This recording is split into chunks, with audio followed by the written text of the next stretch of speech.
Kas tad bija? Reiz mēnesī, otrdienās, 11. Raidījums par to, kas bija tad un kas ietekmēja 20. gadsimta norises.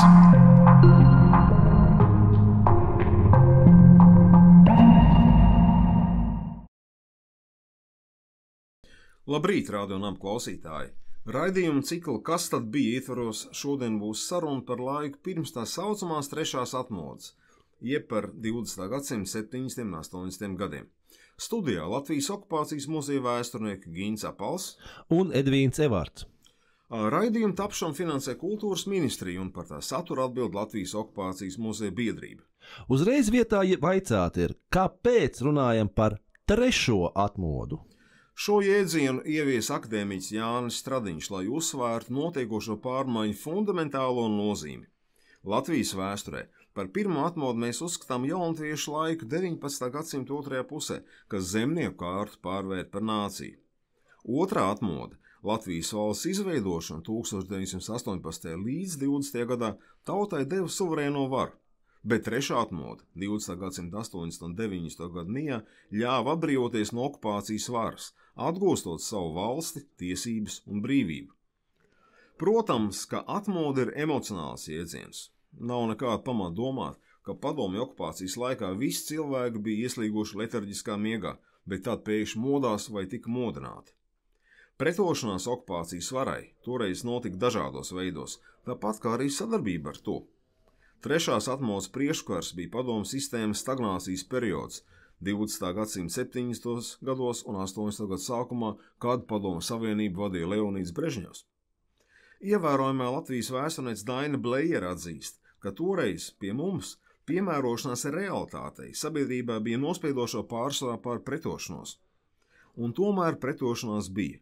Par to mums jārunā daudz vairāk. Edvīns saka lūdzu, vai tā pretošanās bija organizēta? Organizēta pretošanās tajā laikā saistāma vispirms ar divām nelegālām struktūrām. Pirmā bija 1974. gadā izveidotā Latvijas neatkarības kustība, jeb LNK, kuru pēc dibinātāja Pāvila un Olifa Brūveru piespiedu emigrācijas vadīja Jānis Roškalns, Jānis Vēveris un Edmunds Cirvelis. Kustība pastāvēja līdz 1983. gadam, un beigu posmā tajā bija iesaistīti ap 20 cilvēku. Otra bija trimdā Vācijā izveidotā organizācija Gaismas akcija, kas Pauļa Kļaviņa vadībā sadarbojās ar LNK nodrošinot pagrīdes sakaru kanālus ar rietumu zemēm un publicitāte sagatavotājai informācijai no Latvijas.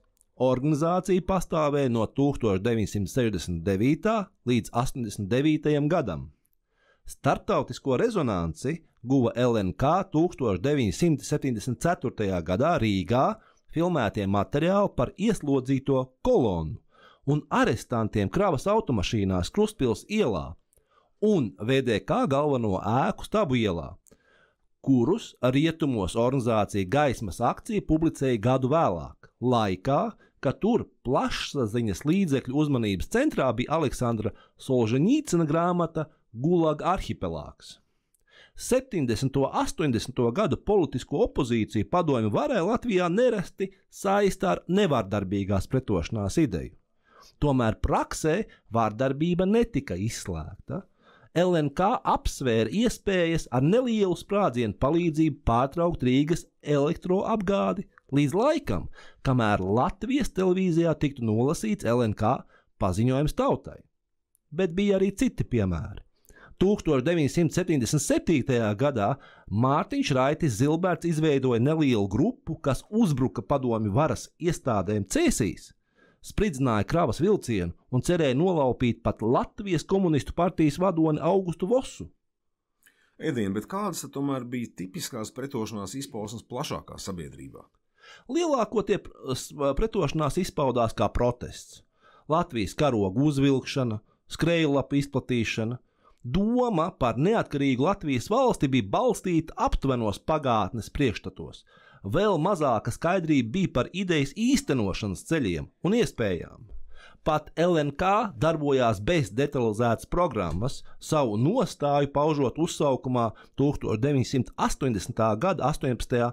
novembrī. Citāts sākums: Latviju tauta, mēs aicinām tevi būt stiprai ticībā mūsu valsts brīvībai un neatkarībai. Šodien smago ekonomisko un politisko problēmu risinājums meklējams tikai Latvijas neatkarības atgūšanā. Latvija, Lietuva, Igaunija - šāda tautu draudzība būs latviešu nākotne. Citāta beigas.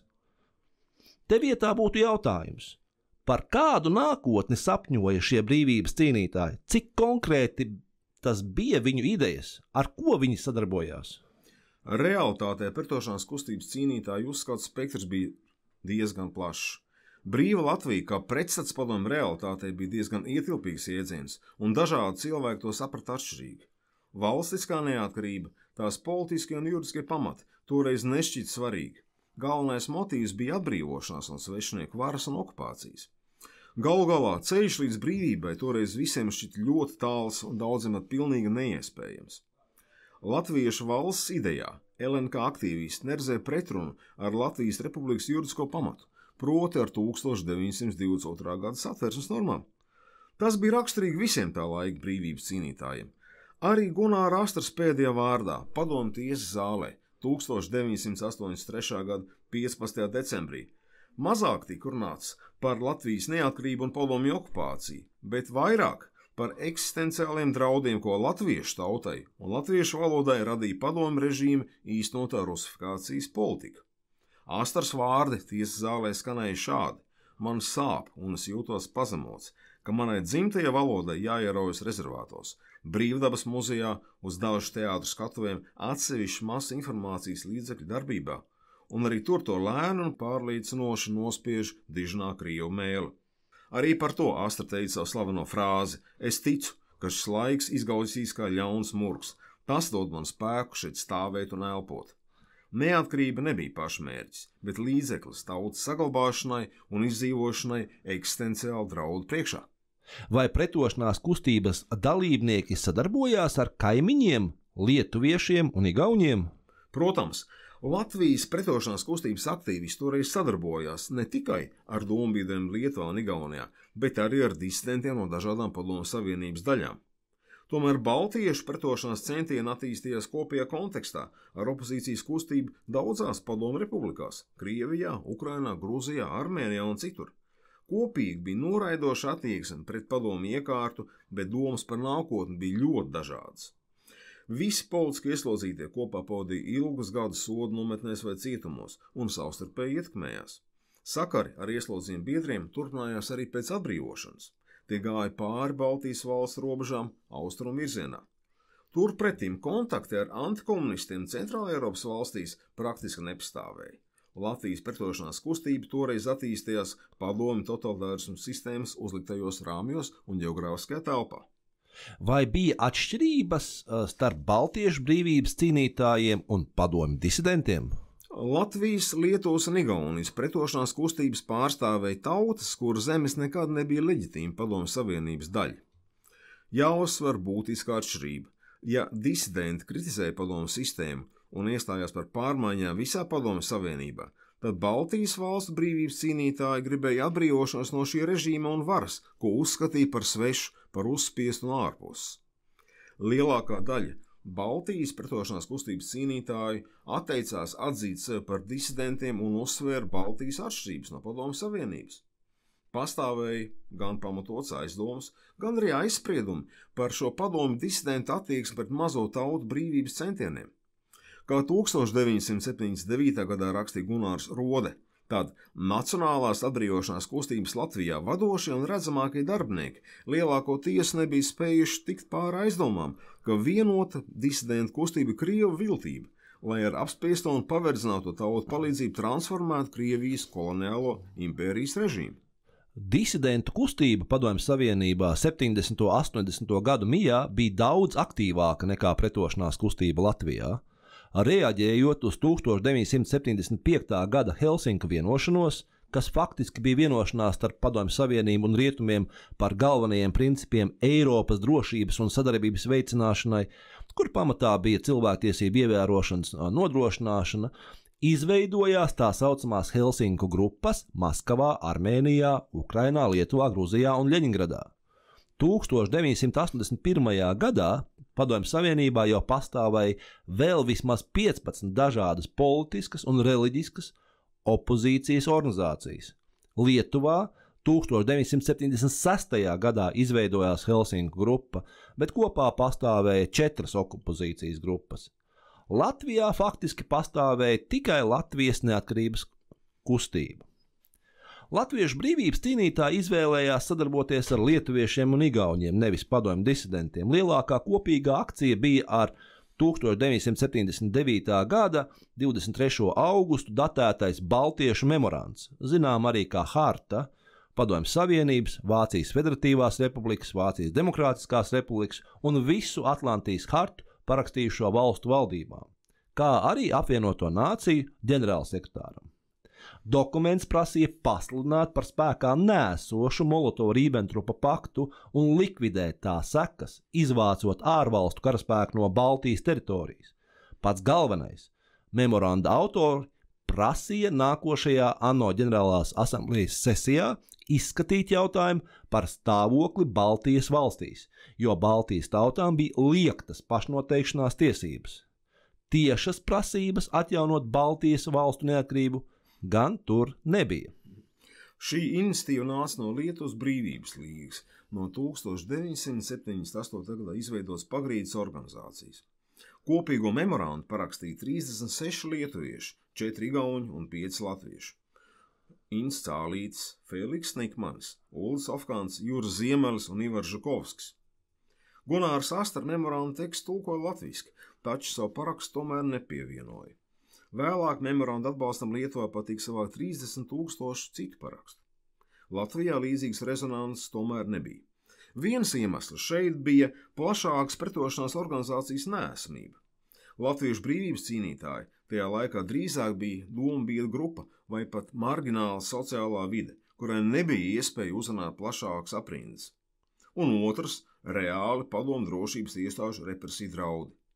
Tomēr gribētu pieminēt vienu interesantu niansi – to, ka šo baltiešu memorandu pēc neilga laika parakstīja arī ievērojamie padomju disidenti, Nobeļa prēmijas laureāts Andrejs Saharovs un viņa sieva Jeļena Bonere. Tieši tāpēc pagājušā gadā man bija ļoti nepatīkami dzirdēt, ka Rīgā Saharova iela esot jāpārdēja, jo Saharovs esot krievs. Gribētu Vedīnu vaicāt, cik plaša vai šaura bija pretošanās kustība 3. atmodas priekškarā Latvijā?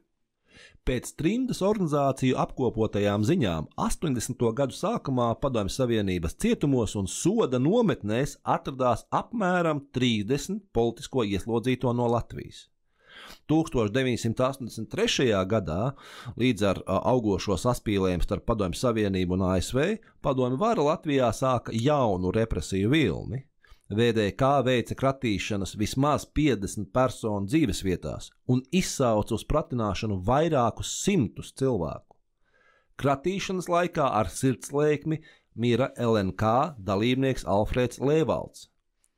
Tika notiesāti un ieslodzīti 8 citi cilvēki – Gunārs Astra, Jānis Barkāns, Inns Cālītis, Lidija Roņa Lasmane, Gunārs Freimanis, Boris Grezins, Jānis Roškalns un Jānis Vēveris.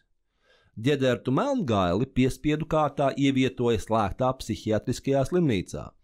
Pretošanās kustība Latvijas teritorijā uz laiku pieklusa. Jauns sākums bija 1986. gada jūlijā dibinātā grupa Helsinki 86, kas, atsaucoties uz PSRS konstitūciju, deklarēja nodomu sekot, citāts, kā tiek ievērotas mūsu tautas ekonomiskās, kultūras un indivīda tiesības, citāta beigas. Grupu dibināja 3 Liepājas strādnieki – Linārds Grantiņš, Raimonds Bitenieks un Mārtiņš Baris. Iesniegumā PSRS jaunajam līderim Mihailam Gorbačovam viņi lūdza palīdzēt realizēt Latvijas PSR konstitūcijā paredzētās tiesības izstāties no Padomju Savienības, tautām lemjot savu likteni referenduma ceļā. Taču jautājums par Latvijas Republikas neatkarības atjaunošanu joprojām netika izvirzīts. Vai plašākas tautas masas, ja vismaz inteliģents, sniedz kādu atbalstu? Pretošanās kustības aktīvisti joprojām bija izolēti no plašākas sabiedrības un nebaudīja arī radošās inteliģences atbalstu. Bez atbildes palika Gunāra Astras atbrīvošanas komitejas vēstule 61 rakstnieku savienības biedram 1987. gada vasarā, kur bija lūgts tik vien kā atbalsts Astras atbrīvošanai. Inteliģence nebija gatava konfrontācijai ar komunistu partiju, tomēr no radošās vides nāca impulsi iniciatīvām, kas aktivizēja sabiedrību. Svarīgākā no tām bija 1986. gada 17. oktobrī publicētais Daiņa Ivāna un Artūra Snipa raksts par Daugavas likteni domājot, kas apšaubīja Daugavpils hidroelektrostacijas celtniecības mērķtiecību. Tādā veidā aktualizētajiem ekoloģijas, kultūrvides aizsardzības jautājumiem bija mobilizējošs efekts, kas radīja priekšnoteikumus plašu aprindu iesaistei politikā, pagaidām gan padomju sistēmas un ideoloģijas ietvaros. Šeit vietā būtu jautājums, ar kuru brīdi varam runāt par atmodu, ja ar to saprotam tautas kustību. Laikam gan ar brīdi, kad pretošanās kustības struktūra veidošanās kļuva stihiska un guva plašu atbalstu tautas masās. Līdz ar Helsinki 86 darbības sākumu no pagrīdes iznāca arī politiska opozīcija, kas vērsās pret padomu režīmu kopumā. Galvenais impulss sabiedrības noskaņojuma maiņai bija 1987. gada 14. jūnijā Helsinki 86 aktīvistu organizētais piemiņas brīdis padomu deportāciju upuriem pie brīvības pieminekļa Rīgā. Milicija un valsts drošības komiteja neiejaucās. Pēc ziedu nolikšanas cilvēki sāk pulcēties spontānā mītiņā, kas turpinājās 2 dienas. Kopā tur piedalījās apmēram 5000 cilvēku. Deportācija jautājuma aktualizēšana izvirzīja arī jautājumu par komunismu noziegumiem kopumā un līdz ar to par padomju varas leģitimitāti Latvijā. Sākās dažādu organizāciju veidošanās. Tās atradās savu veidu pelēkajā zonā, jo varas iestādes gan pieļāva šīs aktivitātes, taču liedza juridisku statusu un līdz ar to arī tiesības piedalīties sabiedriskos politiskajos procesos. Šie veidojumi tika dēvēti par neformālām organizācijām. Nozīmīgākās no tām bija 3. Blakus jau minētajai grupai Helsinki 86 radās vides aizsardzības klubs Arvīda Ulmes un Valda Turina vadībā, kas bija dibināts Rīgā 1987. gada 28. februārī.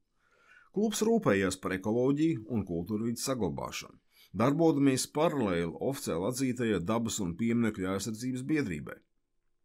Bet evaņģēliskās luteriskās baznīcas vidē radās garīga kustība atzīmešana un atjaunošanās, kuras pirmā sanāksme notika tā paša gada 28. jūlijā. Grupas vadībā bija Aivars Beimanis, Artūrs Kamīnskis, Jānis Kārklis, Andrejs Kavacis un plaši pazīstamais Juris Rubens. Par vadmotīviem kustību uzskatīja demokratizāciju, principialitāti un kristīgu mīlestību, vēlējās nostiprināt baznīcas vietu sabiedrībā. Tajā pašā laikā radās arī brīvās preses aizmetņi. Jau 1987. gadā mašīnrakstā sāk iznākt Helsinki 86 žurnāls Auseklis un vides aizsardzības kluba žurnāls Staburaks. Bet 1988. gada sākumā Latvijas neatkarīgās informācijas aģentūras biļetēns. Vai šo organizāciju veidošanās nozīmēja, ka tiek izvirzīts jautājums par neatkarības atjaunošanu? Negluži. Vides aizsardzības klubs un atzimšana un atjaunošanās neieņem skaidru nostāju par to. Latvijas valstiskā statusa jautājums palika drusciņ neskaidrs. Pirmā plaša mēroga organizācija, kas izvirzīja neatkarības mērķi jau savā nosaukumā, bija Latvijas Nacionālās neatkarības kustība, jeb LNNK. Izšķirošos impulsus tās tapšanai deva 2 notikumi. Pirmais 1988. gada 1. un 2. jūnijā noturētais Latvijas Radošo savienību plēnums, kurā, gatavojoties tā paša mēneša beigās paredzētajai Padomju Savienības komunistiskās partijas konferencē Maskavā, Latvijas inteliģents pirmo reizi publiski runāja par samilzušajām problēmām, bet Mavriks Vulsons Latvijas atrašanos Padomju Savienības sastāvā atklāti un publiski nosauca par varmācīgu okupāciju. Un otrais. 14. jūnija mītiņš deportāciju upuru piemiņai pie brīvības pieminekļa, kurā Helsinki 86 loceklis Konstantīns Pupurs pirmoreiz pacēla un publiski nesa Rīgas ielās Latvijas valsts karogu. 28. jūnijā tika izveidota LNK padome, kurā ietilpa 14 cilvēki. Nosauksim šeit, ka Edvards Berklaus, Juris Dobels, Einārs Repšs. Kustība sākotnēji balstījās uz nostādni, ka padomju okupācijas varas politika apdraud latviešu tautas vitālās intereses, pat tās izdzīvošanu.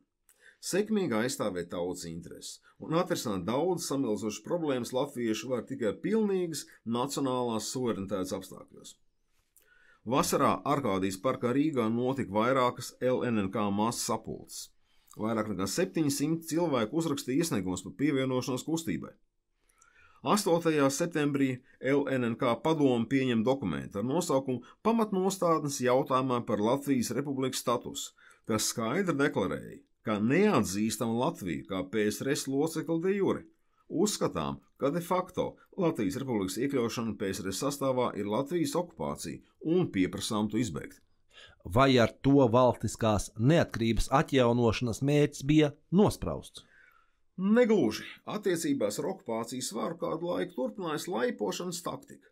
Tā pati LNK padome vēstulē laikam Rīgas balss 7. septembrī apgalvoja, ka tās nolūks nav atjaunot iekārtu, kāda pastāvēja Latvijā pirms okupācijas 1940. gada 17. jūnijā, vai arī atšķirt Latviju no Padomju Savienības. Kustība iestājās tikai par latviešu tautas pašnoteikšanās tiesībām, ko varēja interpretēt arī kā lēmumu par Latvijas piederēšanu vai nepiederēšanu Padomju Savienībai. Jāsaka, konsekvence par valstisko neatkarību nāca vēlāk, tikai 1989. gadā. Un par to mēs runāsim nākošajā pārraidē. Paldies par uzmanību! Paldies! Lai jauka diena!